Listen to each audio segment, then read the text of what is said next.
Padre, y del Hijo, y del Espíritu Santo. Amén.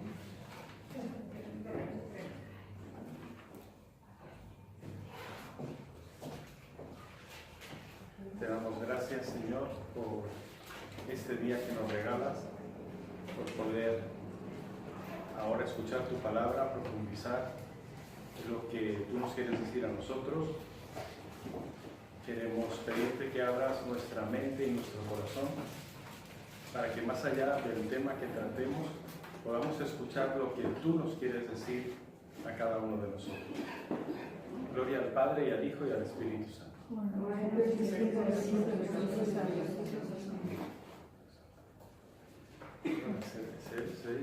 Sí. Ok, pues ya terminamos el gran tema de los símbolos en el Apocalipsis, ¿sí?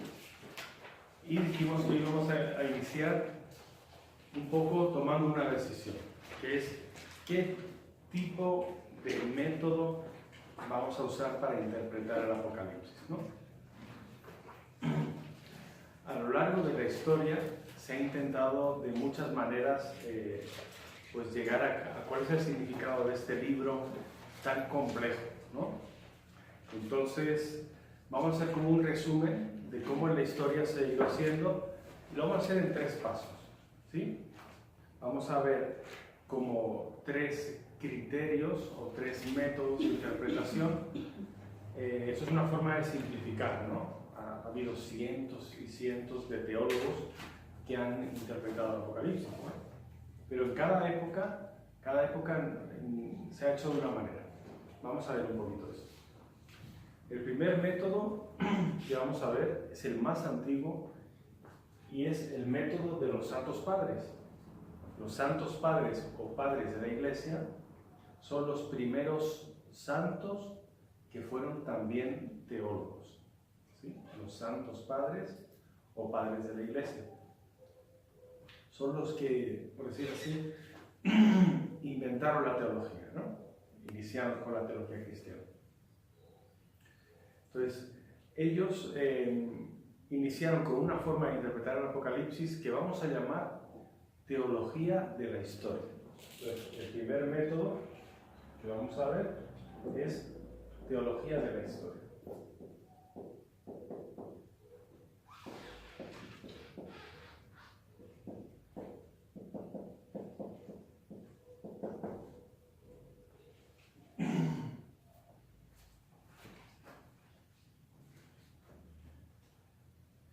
Para entender este método, tenemos que recordar la diferencia entre 2 conceptos de los que ya hemos hablado al inicio del curso, que era el concepto de Cronos y Kairos. ¿Recuerdan la diferencia de eso? ¿Quién me lo recuerda? Cronos se utilizaba para medir el tiempo como medida, y Kairos era cuando sea el tiempo oportuno. Eso es, ¿no?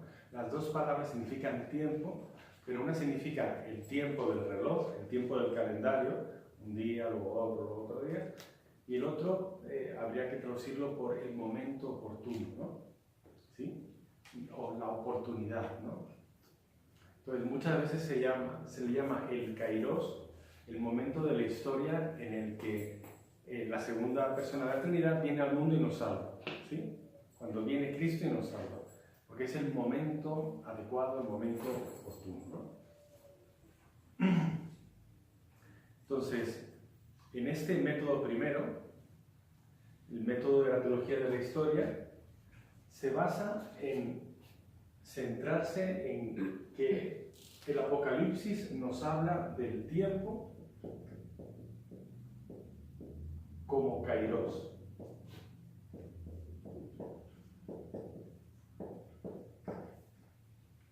Nos habla de el momento adecuado en el que pasan las cosas, ¿sí?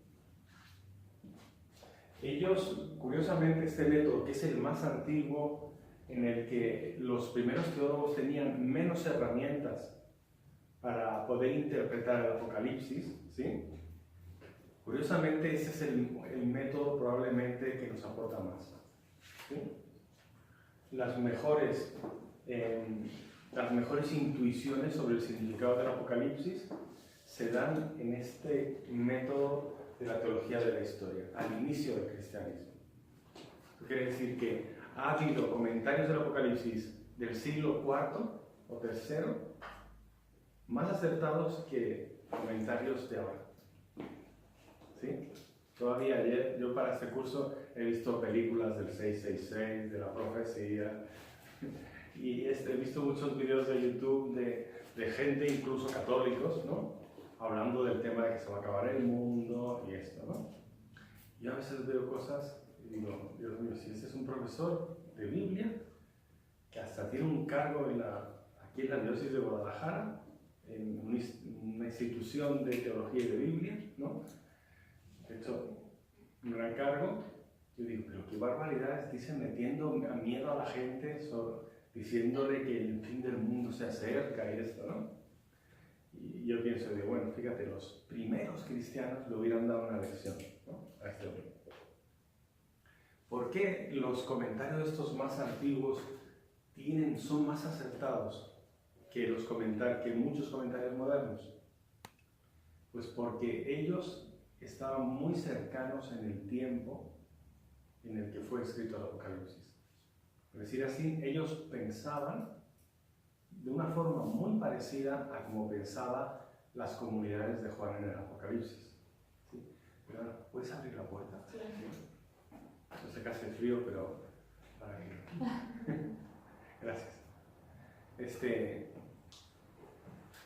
Ellos vivían, lo que estaban viviendo era muy parecido a lo que vivían las comunidades de Juan y del Apocalipsis.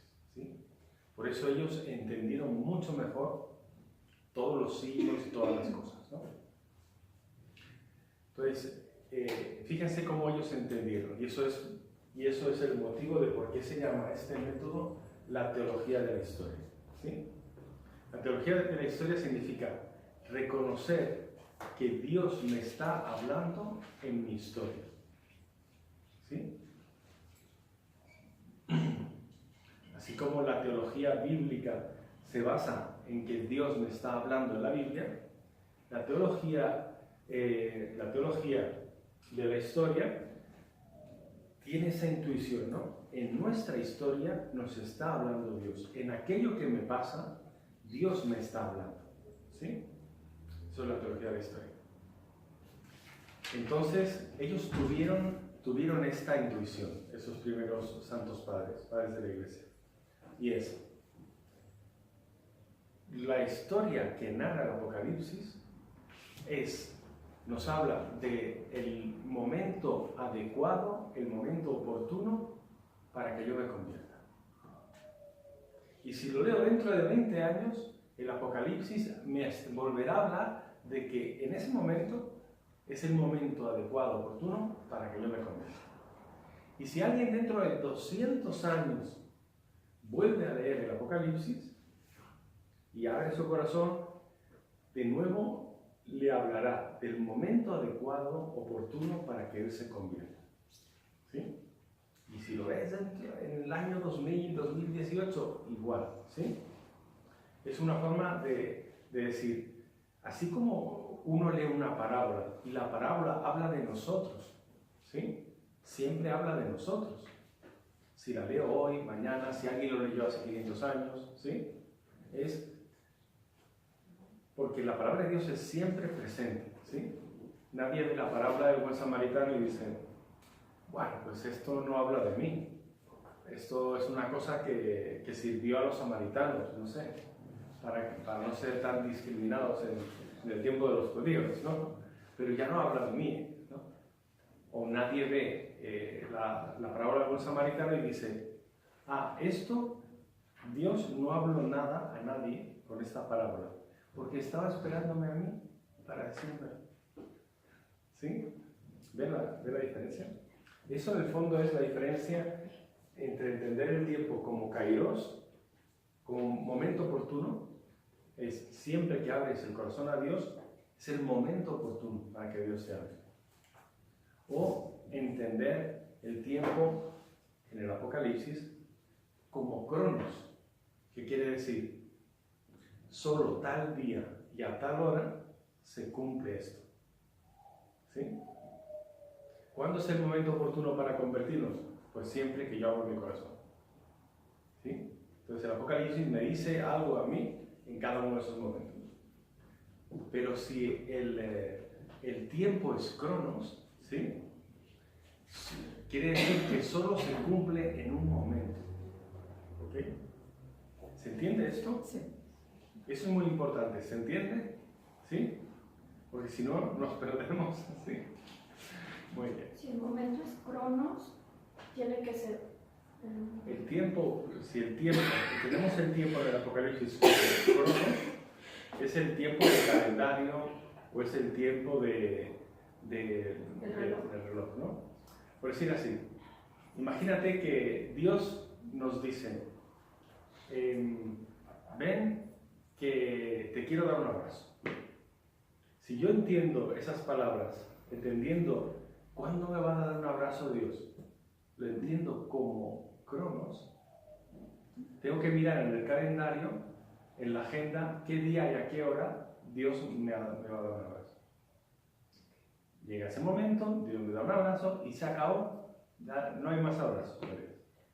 Si yo entiendo esa palabra de Dios, como hay que entender toda la palabra de Dios, como kairos, ¿cuándo se cumple esa profecía de Dios nos quiere dar un abrazo? Siempre que nosotros nos dispongamos. ¿Sí? Esa es la diferencia entre kairos y cronos. ¿Sí? Entonces, los primeros cristianos que estaban muy cerca, su mentalidad era muy cercana a la de la gente a la cual Juan escribe el Apocalipsis, a las comunidades de Juan, ellos entienden fácilmente, casi de forma intuitiva, que todas las cosas que aparecen en el Apocalipsis se cumplen cuando yo abro mi corazón. El Apocalipsis habla de mi historia, teología de la historia, ¿no? Y no entienden que el Apocalipsis es un calendario de calamidades que termina con el fin del mundo. No lo entienden como un calendario, lo entienden como lo que ellos están viviendo. Entonces ellos ven el Apocalipsis, que habla de esta batalla que al final gana Cristo, lo ven como la vida de Jesús, con todas sus batallas, y que al final gana Cristo. Y lo ven como la historia de la iglesia, ¿sí? Una iglesia que vive muchas batallas, pero que al final gana Cristo. Y lo entienden como la propia vida de sus comunidades, ¿sí? En mi comunidad yo también tengo batallas, en mi vida, en mi familia, ¿sí? Pero al final ganará Cristo, ¿sí? Esta es la intuición de esta gente. El Apocalipsis es una profecía, sí, pero no una profecía que se cumple en un calendario, sino una profecía que se cumple cada vez que yo abro mi corazón y me convierto. ¿Ok? Esa es la clave de este método, muy, muy importante, ¿sí? Entonces quiere decir que el Apocalipsis, para los primeros teólogos cristianos, el Apocalipsis, ¿de qué tiempo habla? Pues de todos los tiempos. ¿Sí? El Apocalipsis no nos habla de un momento en la historia, en el calendario, sino que nos habla del sentido que tiene la historia de la humanidad, la historia de cada persona, la historia de la iglesia, de las comunidades. Por tanto, en esos primeros comentarios, ellos no se enredan con las fechas, ¿sí? Ni con el número 666, ni nada, ¿no? Ni dice, y durante un milenio reinará Cristo y no sé qué. No están contando a ver cuándo empezó el milenio, cuándo acabó, ¿sí? Muy bien, ese es el método de los santos padres. Ellos no tenían las herramientas, digamos, científicas que tenemos ahora. No tenían detrás 2000 años de gente pensando en el Apocalipsis, pero tenían algo que nosotros no tenemos, que es esa cercanía en el tiempo, esa mentalidad muy parecida a las primeras comunidades de Juan, ¿no? Vamos a ver el método más divertido. Este es el más divertido. Es el método cronológico.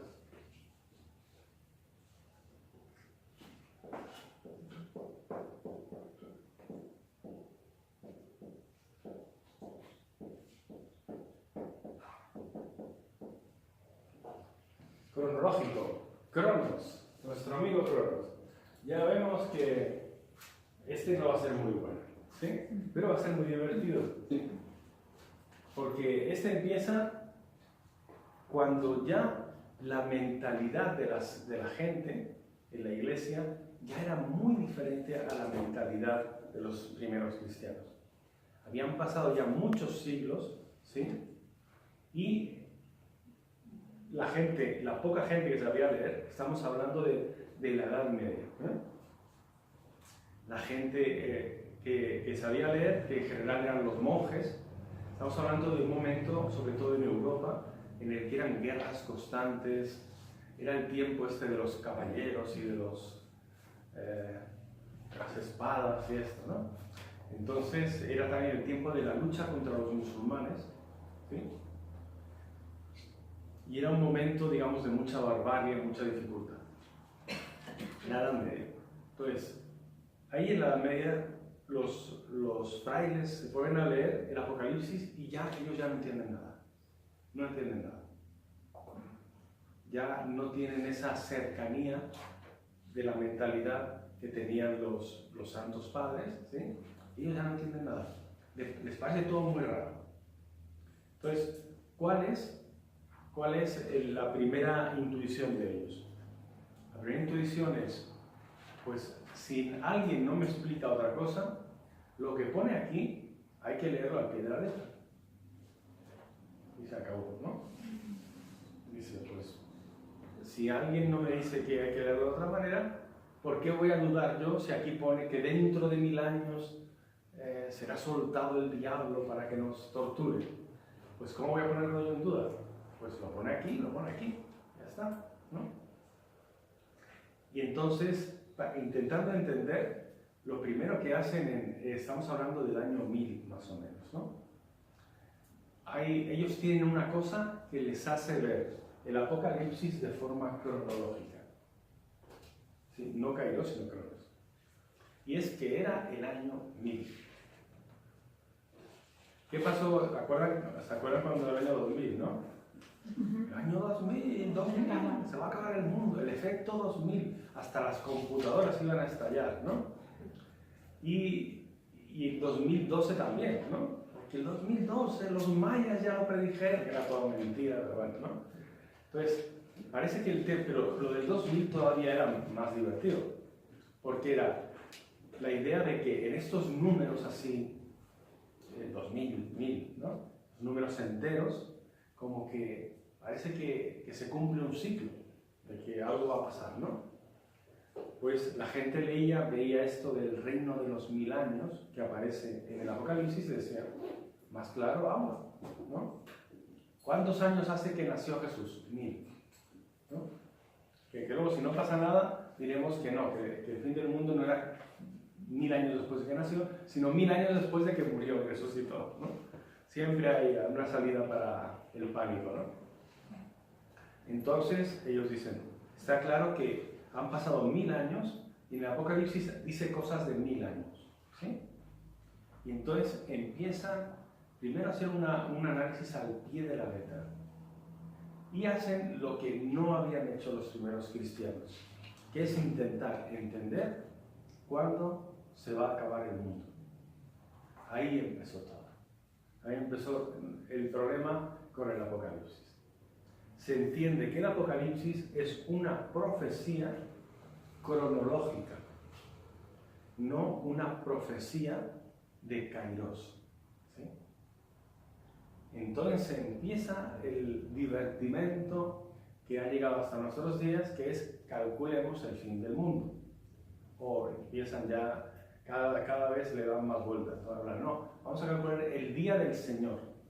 Luego calcularemos el día del fin del mundo, que es otro, y luego calcularemos el día de lo que sea, ¿sí? Como ahora tenemos el día del niño, el día del abuelo, el día del cuñado, de la suegra, pues en aquellos tiempos era calcular el nieto, ¿no? ¿Por qué este cambio? Aparte de lo de que era el año 1000, ¿sí? Hay otro cambio, que es, y eso es muy importante porque eso es algo que a veces nos sucede a nosotros, delante de la palabra de Dios y delante de las cosas que nos ocurren, ¿sí? Voy a poner un ejemplo, espero no herir la sensibilidad de nadie, ¿sí? Digo porque voy a hablar de algo que seguro que todos hemos visto de cerca en alguien, ¿no? ¿No se han fijado, por ejemplo, una persona que tiene un ser querido que tiene un cáncer, ¿no? Intentan curar, la cosa va mal, ¿no? Los tratamientos de la quimioterapia y todo eso no acaban de funcionar, ¿sí? Entonces muchas veces las personas que están cuidando al enfermo dicen, ¿qué puedo hacer? ¿No? Cuando decimos, ¿qué puedo hacer para curar a esta persona? Empiezo a buscar otras opiniones y empiezo a escuchar a personas y a tipos de terapias que nunca habría escuchado. Pero ahora estoy desesperado, tengo miedo y digo, oye, ¿y si no pruebo esto? Oye, ¿y si fuera esta nueva terapia que hace no sé qué cosas raras? ¿Y si eso lo curara? ¿Sí? Y entonces empiezan a probar todo tipo de terapias, la persona, eso no le funciona, el de la terapia, el que lleva la terapia siempre dice lo mismo, que dice, es que yo estaba enfermo de cáncer y esto me curó. Y además aquí tengo un libro que he escrito con varios ejemplos que se han curado con este sistema que tengo yo, que es caballitos de tequila con chayote, ¿no? ¿Sí? La terapia del tequila, ¿no? Si no te curas, te olvidas, al menos el problema. No sé si lo habréis, esto ocurre muchas veces, ¿no? Oye, prueba esto, que me han dicho que hay una persona a la que le... ¿sí? Yo no estoy juzgando este tipo de terapias, solo es para que veamos el mecanismo, digamos, psicológico que salta con esto, ¿no? Pues desafortunadamente muchas veces ocurre que si los métodos más científicos no han funcionado, generalmente no funcionan, ¿no? Pero lo interesante de esto es el mecanismo que provoca el miedo, ¿sí? El miedo busca a ver si encuentro algo para controlar esta enfermedad, ¿sí? No es que me han dicho que si tomas esto te curas. No hay ninguna base científica, pero yo lo que quiero es controlar, ¿sí? Poner bajo control, esa es la palabra clave, control, ¿sí? Poner bajo control esta enfermedad, ¿sí? Cuando tenemos miedo, buscamos controlar las cosas, ¿sí? Pensamos que si controlamos esa situación, ya no nos puede hacer tanto daño. Voy a poner otro ejemplo también un poco complicado, que es cuando muere un ser querido, sobre todo una persona que uno dice, por lógica no debería morir, por ejemplo, un niño, ¿no? Que uno dice, no le tocaba, ¿no? A mí me ha tocado muchas veces ver cómo reaccionan los papás, ¿no? Los papás tienen que intentar acomodar como puedan, ¿sí? Esa situación de dolor terrible, ¿sí? Tienen que intentar decir, esto lo tengo bajo control, ¿sí? La forma para tener bajo control eso es entender por qué pasó, encontrar un sentido, ¿no? El ser humano nos sentimos más tranquilos si sucede algo malo y encontramos que hay un sentido para eso. Lo que no podemos soportar es el absurdo, ¿sí? Lo que no puede soportar, como por ejemplo un papá, es estar preguntándose toda la vida ¿por qué pasó esto? ¿Por qué pasó esto? ¿Por qué pasó esto? ¿Sí? Y entonces las personas tienden a elaborar algo que les dé una razón, ¿sí? Y ahí es donde a veces los mismos sacerdotes no ayudamos del todo a la persona, ¿no? En vez de ayudar a la persona a hacer el duelo, a veces se escuchan palabras como esta. No, es que era un angelito y Dios lo quería tanto que se lo llevó. Dice, pues, búscate otros amigos y déjame ir con paz, ¿no? Decimos cosas un poco extrañas, pero es como para controlar esa situación, para darle un sentido a esa situación, ¿no? O decimos, no, es que nosotros no sabemos los caminos de Dios, ¿no? Es que Dios se lo llevó, pero nosotros no sabemos, los caminos de Dios son inescrutables, ¿no? Diciendo eso le estamos echando la culpa a Dios de la muerte del niño, porque Él se lo llevó, ¿sí? Dice, pues oye, me hubieras preguntado a mí que soy su padre, ¿no? A mí que soy su madre, a ver si quería que lo llevaras, ¿no? ¿Sí?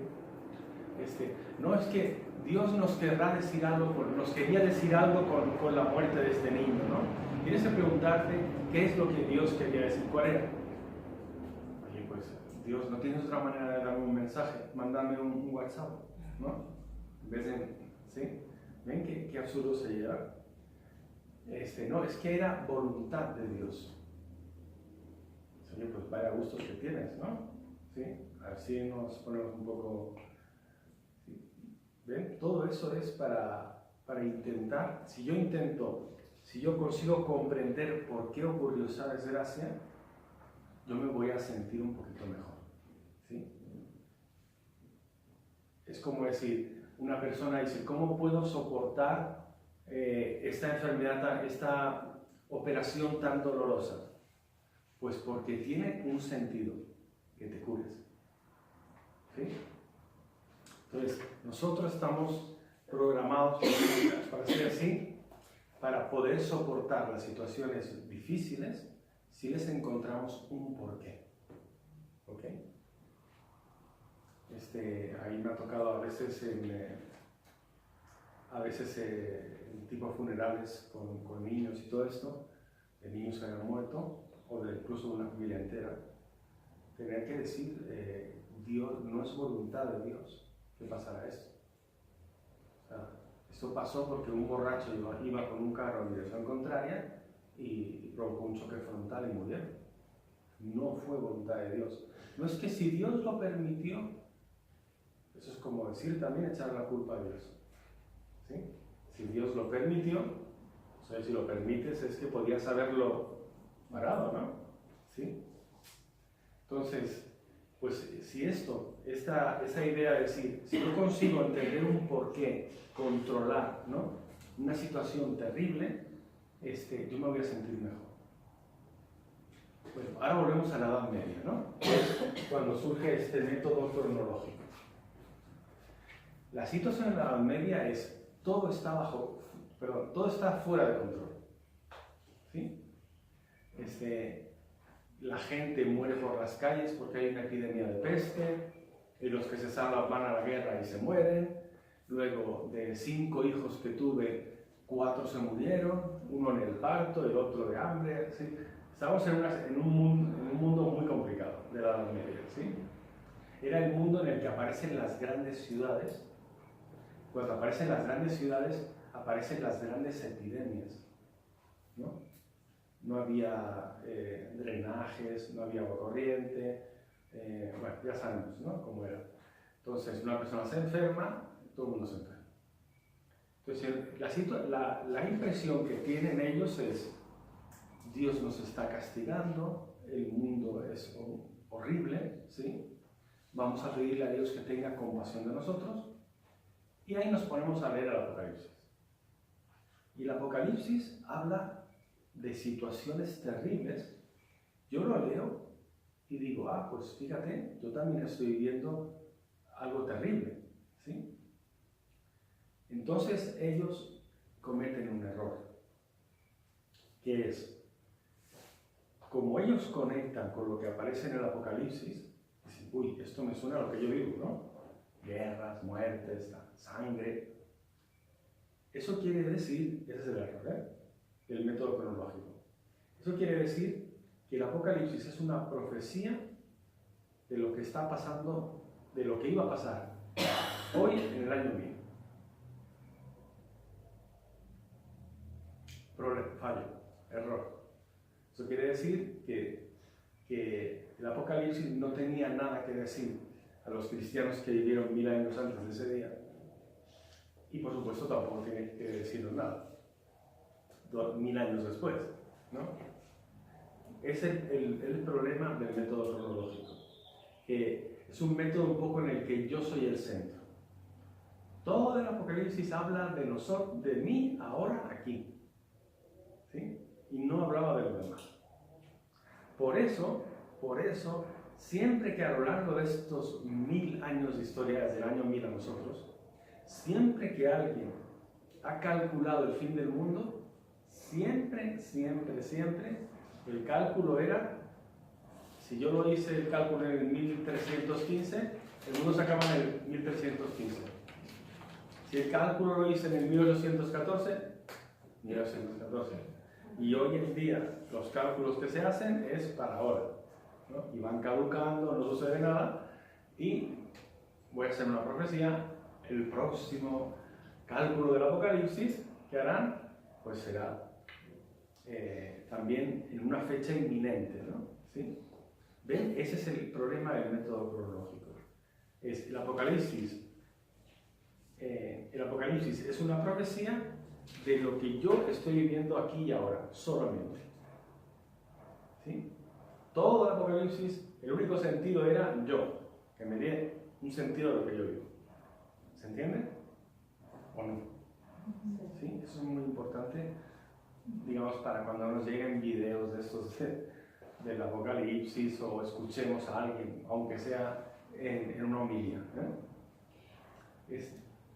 Ayer en el templo, cuando fui a misa, oí el comentario ese de que el Apocalipsis dice que ya ves que ya empezaron los volcanes a derramarse. Hay que tener cuidado porque en tal país hay no sé cuántos volcanes y como ya se destapó ese, se van a destapar todos porque ya es el Apocalipsis. Yo espero que no haya sido el sacerdote, querido. Eso sí sería el Apocalipsis. No me digas que es eso. ¿Ven? Eso es la típica cosa del método cronológico. Yo pensé eso. Dios no dijo nada en Apocalipsis, no tenía sentido para nadie, solamente para mí. ¿Sí? Entonces, por ejemplo, y habrá gente que se lo tragará, ¿eh? En Guatemala hay volcanes, pues como dice el Apocalipsis, ¿no? Bueno, oye, en Guatemala hay volcanes, en México hay volcanes, en Hawái hay volcanes, en todo el mundo hay volcanes, en todo el mundo ha habido erupciones volcánicas desde el inicio de los tiempos, ¿no? Pero uno se centra en eso, se cumple ya. Fíjate, no ves los signos, esto es lo que digo, no ves las señales, está pasando ahora. Siempre me llegó un chat, pero no de los volcanes, sino de que teníamos 2 papas y que ya se iba a hacer la lectura de la Virgen de... ¿De Zapopan? No, de Fátima. ¿Ya se va a hacer eso? ¿Es verdad eso? Que hay un padre que le toca decir las verdades de la carta. Están lo que se llama los 3 secretos de Fátima. La Virgen de Fátima dio una serie de mensajes a 3 pastorcillos, ¿sí?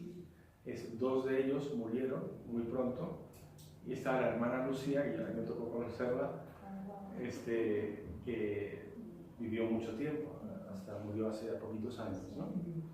Entonces, uno de los mensajes eran, una de las cartas, de las cosas que le dijo la Virgen fueron 3 mensajes, los 3 secretos de Fátima, ¿sí? El tercer secreto de Fátima ya ha sido descubierto, ya lo siento mucho, pero ya no hay más. Ya los 3 fueron descubiertos. Uno era, si no nos convertimos, habrá una guerra terrible como la que hemos tenido antes. Después de la Primera Guerra Mundial, eso fue en el 1917, ¿sí? En 1918. Acababa la Primera Guerra Mundial, el primer mensaje de Fátima fue un mensaje público, eso sí que lo dijo, ¿no? La hermana Lucía. Era, convirtámonos o si no acabaremos en otra guerra igual. parece que no nos convertimos, y entonces la Segunda Guerra Mundial. El segundo mensaje de Fátima también fue público y era la conversión de Rusia. ¿Sí?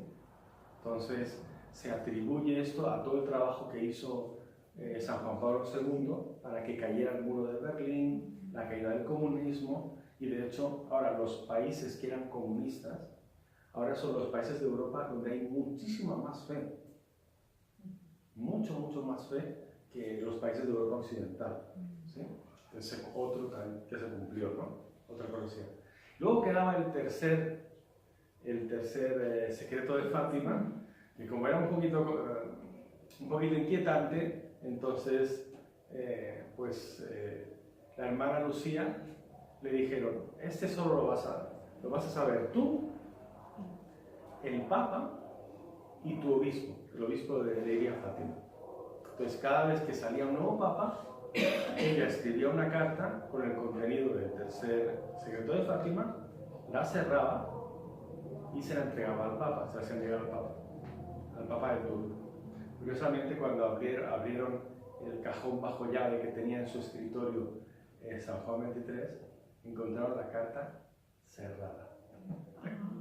Nunca la abrió, ¿no? Bueno, pues el tercer secreto de Fátima era de que ella estaba orando y llegó un señor de blanco y vio a un señor de blanco rodeado de gente, señor de blanco, el Papa, se supone que era el Papa, ¿no? Y que quisieron matarlo, lo vio rodeado de sangre. Entonces dijeron, esos que van a matar al Papa, evidentemente, pues juiciosamente la Iglesia dijo, este secreto mejor hasta que no se cumpla, no lo pongamos a la luz, sino va a ser un caos y luego va a haber locos que van a querer ser ellos los que cumplen la profecía. Y bueno. Entonces, año 1982, atentado a Juan Pablo II, cubierto de sangre y esto, y el Papa, al salvarse, agradecido y recordando el tercer secreto de Fátima, la bala se la regaló a la Virgen de Fátima y en la corona de la Virgen está la bala. ¿Por qué lo dio la corona de la Virgen de Fátima y no se lo dio, no sé, a Salinas de Gortari, no sé, ¿no?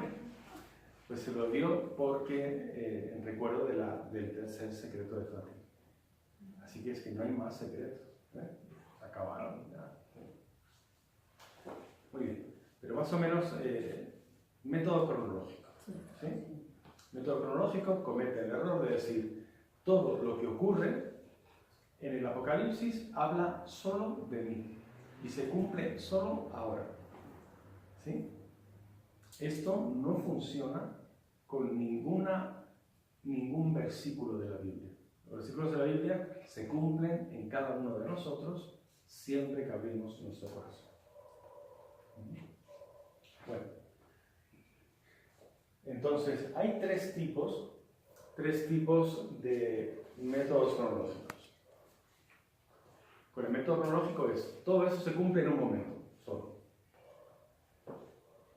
Los métodos cronológicos preteristas, voy a ponerlo aquí.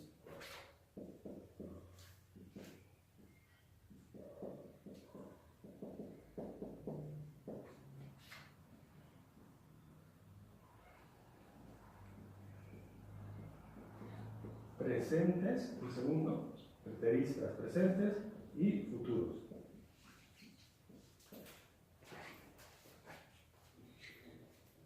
Los preteristas son los que dicen, y esos tuvieron mucho éxito también en el siglo XX. Preterista significa del pasado, ¿no? Del pretérito, ¿no? Entonces dicen, por ejemplo, eso. Pues hemos estudiado el Apocalipsis. La verdad, lo que dice el Apocalipsis se refiere a Nerón, al emperador Domiciano, a cosas que pasaron hace 2000 años. ¿Sí? Entonces, el Apocalipsis es un libro que se cumplió, las profecías del Apocalipsis se cumplieron hace 2000 años. ¿Sí? Hubo persecuciones para la iglesia y al final la iglesia salió vencedora. ¿Sí? La iglesia en Roma pasó de ser perseguida a ser la religión oficial del Imperio Romano. Entonces, los del método cronológico preteristas dicen el Apocalipsis ya caducó. ¿Sí? ¿Alguna pregunta? El Apocalipsis ya caducó. ¿Sí?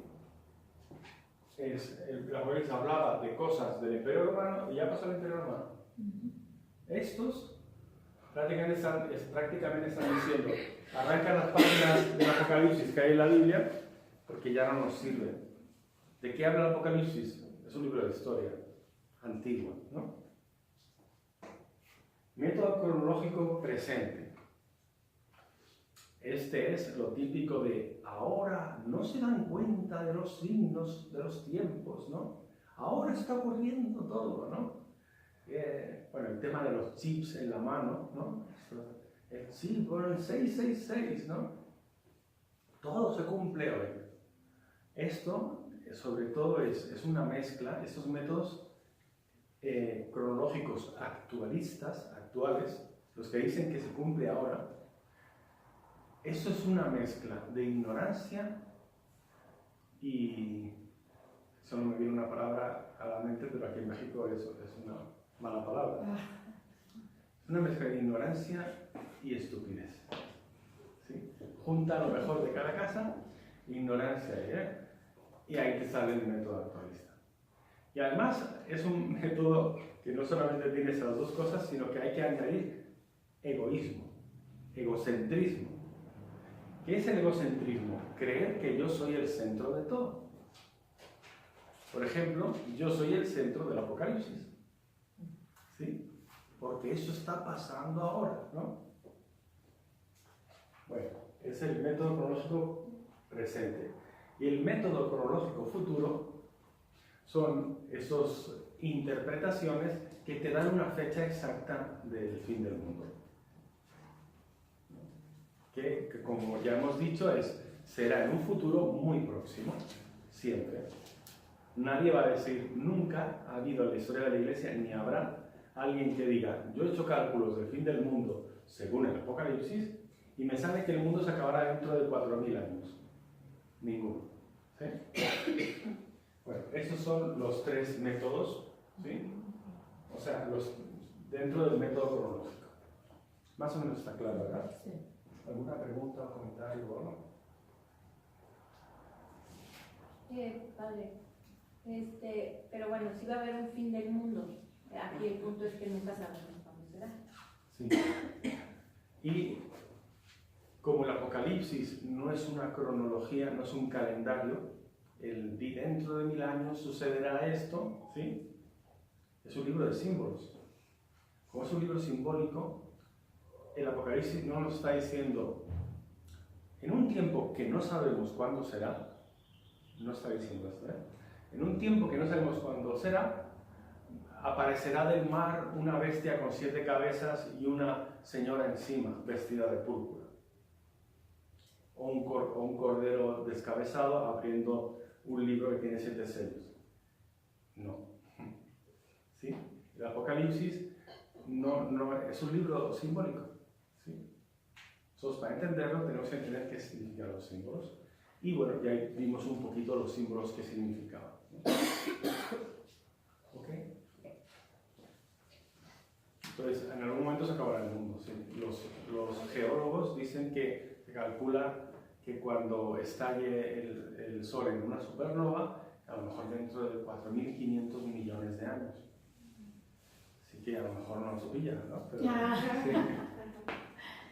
No, como católicos, o sea, no el fin del mundo lo entendemos como que nada más nuestra muerte, sino que sí creemos en que va a haber en general un fin del mundo.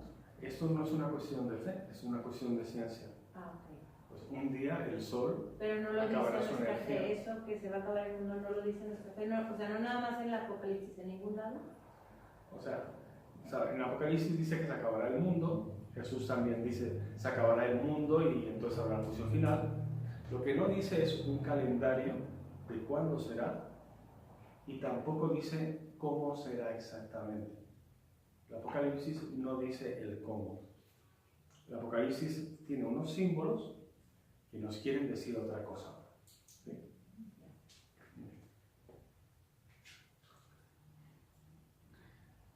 Bueno, pues por eso tenemos en el método cronológico las interpretaciones absurdas. Otra cosa que ayudó en el método cronológico es lo morboso de yo soy muy listo y soy el único que entendió las cifras del Apocalipsis. ¿Sí? Eso también es otra constante de los iluminados que te dicen cuándo se va a acabar el mundo, ¿no? Prácticamente están diciendo, queridos hermanos, ustedes son tontos, ¿sí? Pero no pasa nada, porque no solo ustedes, es que nadie antes que yo ha sido lo bastante listo para ver qué significan los números del Apocalipsis. Y bueno, demos gracias a Dios porque ya llegué yo. Y yo sí se los voy a decir. El 27 de agosto se acabará el mundo, ¿sí? Ese es el calibre de cosas de la gente que dice esto, ¿sí? O sea, yo he hecho los cálculos y el mundo se acabará tal día. Bueno, pues, qué suerte haberte conocido, la mente más privilegiada de la historia de la humanidad, ¿no? Bueno. Y recuerden, cada autor que explica cuándo se acaba el fin del mundo, siempre se ubica a él en el centro. ¿Sí? Mi época, y concretamente yo, soy la culminación de la historia de la humanidad. ¿Sí? Bueno, aplaudamos todos y ya, ¿no? Ok, pasamos al tercer método. Este método, digamos, ha estado muy presente en los últimos 1000 años. ¿Sí? En el fondo, la equivocación es no entender la diferencia entre Cronos y Kairos.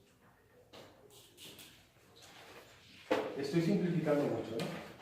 El tercer método es un método moderno que se llama método histórico crítico.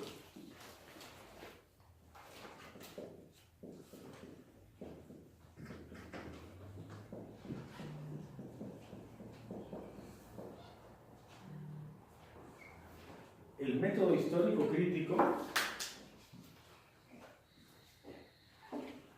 es una invención del siglo XX, se utiliza para toda la Biblia y para cualquier texto antiguo. Y se basa en esta intuición. Si tú quieres entender un texto antiguo, por ejemplo el Apocalipsis, tienes que tomar la máquina del tiempo, eso verán que yo lo he dicho alguna vez, ¿no? Tienes que tomar la máquina del tiempo, pensar como pensaba esa gente hace 2000 años y entender el mundo que vivían esas personas, ¿no? Tienes que ver las cosas como ellos las veían. ¿Sí? Método histórico crítico es, cuando te acercas a la historia, no puedes hacerlo con la mentalidad de la gente de hoy. Tienes que conocer cuál era la mentalidad de esa gente, las palabras que usaban, qué significaban, ¿sí? Todo eso, ¿no? Como recuerdan cuando hemos visto el método semántico, por ejemplo, veíamos qué importante es saber qué significan las palabras en el contexto de la época de los evangelios, ¿no? Bueno, nosotros usamos mucho el método histórico crítico, ¿sí? Por ejemplo, no sé si hoy fueron a misa o van a ir, el evangelio de hoy era Marcos 12, un evangelio de estos divertidísimo, ¿no? Que es el de los saduceos van a hablar con Jesús y le dicen, fíjate, hubo una mujer que tenía un marido, el marido se murió y luego no tuvieron hijos, se murió, se casó con el hermano del muerto, ¿sí? Y tampoco tuvieron hijos, luego se casó con el otro hermano hasta que acabó con toda la familia. Y al final todos descansan porque al final ella también murió, ¿no? ¿Sí? Es la viuda negra, ¿no? Bueno, pues eso es esta cita es el típico caso de si yo no aplico el método histórico crítico, si yo no entiendo cómo funcionaba, por ejemplo, el matrimonio en esa época, no puedo entender esa cita. ¿Sí? Ahora es que, bueno, recuerda, ¿no? Cuando hablamos de la mujer y del matrimonio en el tiempo de los evangelios, ¿verdad? La mujer es una propiedad del hombre, era una propiedad del hombre, y había un sistema para proteger a la mujer viuda, que era dejar que el cuñado se casara con ella, aunque tuviera otra mujer, y darle la única posibilidad de supervivencia que tendría, que es tener un hijo que en el futuro pudiera cuidar de ella, porque su marido ya se había muerto, no podía cuidar. Y entonces la forma era, pues, mi hermano se casó contigo, mi hermano se ha muerto, yo estoy casado, pues ahora me caso contigo, tengo 2 mujeres, pero los hijos que tenga contigo, el primer hijo será hijo legal de mi hermano muerto. ¿Sí? Entonces, todo eso nos parece a nosotros un poquito fuerte, un poco escandaloso, pero si yo no entiendo eso, no puedo entender el sentido de la cita. ¿Sí? Método histórico crítico es, para entender el Apocalipsis, tengo que conocer qué pensaba esa gente, qué pasaba en la historia, etc., ¿no? Pero esos son los 3 métodos. Tenemos el método de la teología de la historia, el método cronológico y el método histórico crítico. Con estos 3 hemos intentado resumir todas las interpretaciones que se han hecho del Apocalipsis a lo largo de la historia. Ahora, al final de la clase, tenemos que elegir. Así que, bueno, ¿qué pasa con el método histórico crítico? Que yo diría que es necesario para la interpretación de la Biblia. Pero me pregunto, ¿será suficiente? Porque el método histórico crítico no dice nada de Dios. Él trata la Biblia como un libro antiguo. ¿Sí? El método histórico crítico se aplica igual a un libro de Aristóteles, ¿sí?, o de Platón, que a la Biblia. No te da nada de la fe. El método histórico crítico no habla sobre que la Biblia es Dios que quiere hablar contigo, o Dios tiene un mensaje para ti. El método histórico crítico es como hacer arqueología, pero en vez de con piedras, con palabras de un libro. Entonces, bueno, pues tenemos los 3 métodos. Lo más fácil es, vamos descartando el peor de todos, ¿no? ¿Cuál descartamos? Cronológico, ahí ya le pasó el tiempo y ya. Adiós, quitamos el cronológico. El método histórico crítico tiene cosas buenas, tiene cosas que son necesarias, pero que no son suficientes. Entonces la propuesta es, y esa es la propuesta de interpretación, que si quieren el semestre que viene que hagamos ya curso de lectura del Apocalipsis, ¿sí?, es el método que yo les propondría. Mezclar el método histórico crítico con el método de teología de la historia. ¿Sí?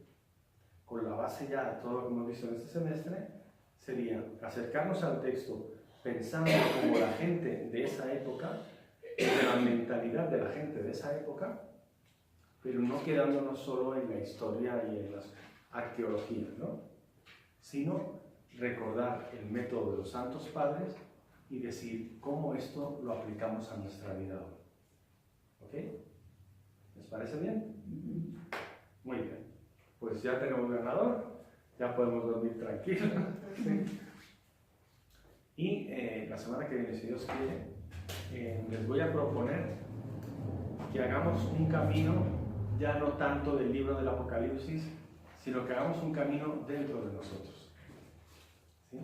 Hasta ahora hemos estudiado cómo acercarnos al libro del Apocalipsis, ¿sí?